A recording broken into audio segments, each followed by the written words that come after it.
नमस्कार मंडळी, ज्योती स्वादिष्ट किचनमध्ये आज आपण तांदळाचे पांढरे शुभ्र मऊ लुसलुशीत असे तांदळाचे घावणे कसे बनवायचे हे पाहणार आहोत। तर हे तांदळाचे घावणे पांढरे शुभ्र मऊ लुसलुशीत तर होतातच, शिवाय अगदी झटपट होतात। सकाळच्या नाश्त्यासाठी असू दे किंवा मुलांच्या शाळेच्या डब्यासाठी असू दे, अगदी झटपट होणारे हे घावणे आहेत। खूप पातळ आणि जाळीदार असे आपले हे घावणे बनून तयार होतात। तर इथे हे घावणे तुम्ही पाहू शकताय, खूप पांढरे शुभ्र असे झालेले आहेत, शिवाय ह्याला जाळी खूप छान अशी आलेली आहे। अगदी पातळ असे आपले हे घावणे बनून तयार होतात। तर इथे पहा, अगदी छान अशी ह्या घावण्याला जाळी आलेली आहे आणि खूप असे पातळ हे घावणे तयार होतात। तर आपण टिप सहित ही रेसिपी पाहणार आहोत, तर त्यासाठी तुम्ही व्हिडिओ शेवटपर्यंत पहा। नमस्कार मंडळी, मी ज्योती तुम्हा सर्वांचं खूप खूप खूप मनापासून स्वागत करते ज्योती स्वादिष्ट किचन या आपल्या रेसिपी चॅनलवरती। तर आजचा व्हिडिओ तुम्हाला आवडला तर व्हिडिओला एक लाईक नक्की करा। तर वेळ न घालवता आपण रेसिपीला सुरुवात करूया। तर इथे मी तांदळाचं 1 वाटी इतकं पीठ घेतलेलं आहे। हे तांदूळ मी स्वच्छ धुवून फॅन खाली वाळवून मग दळून आणलेलं असं हे पीठ आहे। तर हे 1 वाटी इतकं हे पीठ घेतलेलं आहे। तर सर्वप्रथम आपण हे पीठ भिजवून घेणार आहोत। त्यासाठी एका भांड्यामध्ये हे संपूर्ण पीठ आपण घालून घ्यायचं। तर 1 वाटी पिठासाठी आपण 2 वाट्या इतकं पाणी घेणार आहे। तर सर्वात आधी आपण थोडं थोडं पाणी घालून हे पीठ छान भिजवून घ्यायचं आहे। तर इथेही आधी मी 1 वाटी पाणी घेतलेलं आहे, त्यातील थोडं पाणी मी पिठामध्ये घालून पीठ आपण छान हलवून घ्यायचं। त्यातील गाठी अजिबात ठेवायच्या नाहीत, गाठी मोडत मोडत आपण हे पीठ छान असं हलवून घ्यायचं। 1 वाटी इतकं मी संपूर्ण पाणी घातलेलं आहे आणि पुन्हा एकदा हे पीठ छान असं मी हलवून घेते। तर पिठामध्ये अजिबात आपल्याला गाठी ठेवायच्या नाही आहेत, त्यासाठी व्यवस्थित आपण हे पीठ छान हलवून घ्यायचं आहे, जेणेकरून त्यामध्ये गाठी राहणार नाहीत, याची आपण काळजी घ्यायची आहे। तर अशा पद्धतीने इथं पीठ झाल्यानंतर मी पुन्हा एकदा 1 वाटी भरून पाणी घेणार आहे आणि थोडं थोडं करून आपण या पिठामध्ये पाणी घालून घेऊया। तर यातील थोडंसं पाणी अजून मी या पिठामध्ये घालणार आहे आणि पुन्हा एकदा हे पीठ छान असं आपण हलवून घेऊया। पूर्णतः पिठामधल्या गाठी अगदी फोडल्या गेलेल्या आहेत, अजिबात पिठामध्ये आता गाठी राहिलेल्या नाही आहेत। फक्त आपल्याला आता ह्या पिठामध्ये पाणी घालून हे पीठ आपण तयार करून घेणार आहोत। तर इथे पहा, आपलं हे पीठ जे आहे ते अजूनही घट्ट आहे, अजून त्याला पाणी लागणार आहे। तर इथेही मी अजून थोडं पाणी घालून बघितलं, पुन्हा एकदा हे पीठ छान हलवून घेतलं।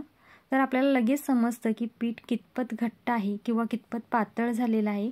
अंदाज बघूनच आपण यामध्ये पाण्याचा वापर करायचा आहे। तर अजून थोडं पीठ हे घट्ट आहे, त्यामुळे हे सर्व पाणी मी यामध्ये आता घालून घेतलेलं आहे। 1 वाटी पिठासाठी आपल्याला 2 वाट्या इतकं हे पाणी इथं लागलेलं आहे। तर इथे पाहू शकताय, अगदी छान असं आपलं हे पीठ तयार झालेलं आहे।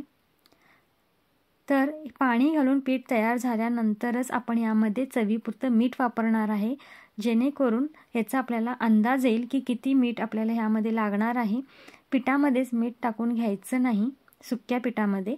तर पाणी घालून पीठ तयार झाल्यानंतरच आपण यामध्ये मीठ घालून हे पीठ जे आहे ते व्यवस्थित असं एकजीव करून घ्यायचं आहे। तर तुम्ही पिठाची कन्सिस्टन्सी पाहू शकता। तर अशा पद्धतीनं आपल्याला हे पीठ हवं आहे। तर इथं आपलं पीठ तयार झालेलं आहे। गॅसवरती मी एक पॅन ठेवलेला आहे, पॅन छान गरम झालेला आहे। पॅन गरम झाला की आपण एका ब्रशच्या साहाय्याने ह्याला तेल लावून घेऊया। घावणे घालण्याच्या आधी आपण हे जे पीठ आहे ते व्यवस्थित असं हलवून घ्यायचं, जेणेकरून ते एकजीव होईल। कारण पीठ तयार केल्यानंतर पाणी वर राहतं आणि पीठ खाली जातं, त्यासाठी आपल्याला हे पीठ छान असं हलवून घ्यायचं आहे। गॅसचा फ्लेम पूर्ण लो करायचा आहे आणि मगच आपण हे घावणे यावरती घालून घेणार आहोत। तर अशा पद्धतीनं हे पहा, पातळ अशा आपण हे घावणे घालून घ्यायचे आहेत। तुम्ही पाहू शकताय, घावण्यांना खूप छान जाळी पडलेली आहे। यावरती आता एक झाकण ठेवून आपण 2 मिनिटं असंच हे झाकण ठेवून द्यायचं आहे। 2 मिनिटानंतर पहा, घावण्याच्या ज्या कडा आहेत त्या छान अशा सुटल्या गेलेल्या आहेत। घावणे हे मंद आचेवरतीच करायचे, त्यामुळे घावण्यांचा कलर पांढरा शुभ्र असा येतो, ही महत्त्वाची टीप आहे। तर घावणे हे मंद आचेवरतीच आपण भाजणार आहोत। तर संपूर्ण कडा सुटल्यानंतर आपण हा घावणा आहे तो परतून घ्यायचा।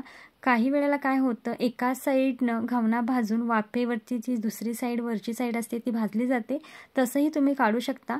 पण दोन्ही साईडनं जर घावणा भाजला तर तो अजून छान लागतो। तर इथं आपला हा घावणा तयार आहे, तो आपण काढून घेऊया।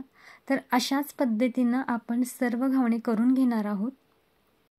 तर पुन्हा एकदा अशाच पद्धतीनं आपण घावणा काढल्यानंतर गॅस मीडियम करायचा, तवा छान तापवायचा, त्याला तेल लावायचं आणि गॅस पूर्ण बारीक करायचा आणि मगच आपण यावरती घावणे घालून घ्यायचे आहेत। पातळ अशा आपण ही घावणे इथे घालून घ्यायचे। त्यावरती 2 मिनिटासाठी टोपण ठेवायचं आणि 2 मिनिटानंतर टोपण काढल्यानंतर त्याच्या ज्या कडा असतात घावणाच्या त्या सुटतात। कडा छान सुटल्यानंतरच आपण घावणा परतून घ्यायचा आहे। सहजतेने घावणा परतला जातो, अजिबात कुठेही ते चिकटून बसत नाही। अगदी छान अशी आपली ही घावणी बनवून तयार होतात। तर अशाच पद्धतीनं आपण सर्व घावणी उरलेले आहेत ते करून घेऊया।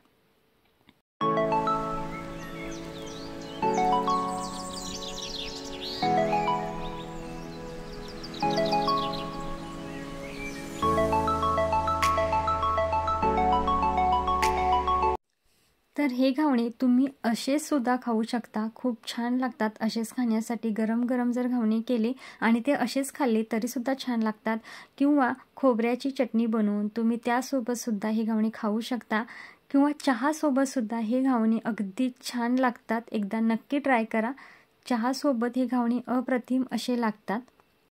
तर आजचे हे मऊ लुसलुशीत पांढरे शुभ्र आणि जाळीदार पातळ असे तांदळाच्या पिठाचे घावणे तुम्हाला कसे वाटले हे मला कमेंट करून नक्की सांगा।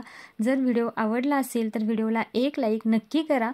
सर्वात महत्त्वाचं, व्हिडिओ तुमच्या मित्रपरिवारामध्ये नातेवाईकांमध्ये जास्तीत जास्त शेअर करा। आणि अजूनही जर तुम्ही ज्योती स्वादिष्ट किचनला सबस्क्राईब केलं नसेल तर प्लीज सबस्क्राईब करा। साईडचं बेल आयकनही क्लिक करा, जेणेकरून मी बनवलेल्या रेसिपी सर्वात आधी तुमच्यापर्यंत पोहोचतील आणि तुम्हाला त्या सर्वात आधी पाहता येतील। तर अशाच पद्धतीनं तुम्ही तांदळाचे घावणे नक्की ट्राय करा, खूप छान होतील याची मला खात्री आहे। तर पुन्हा भेटू अशाच नवनवीन रेसिपी घेऊन, तोपर्यंत बाय बाय।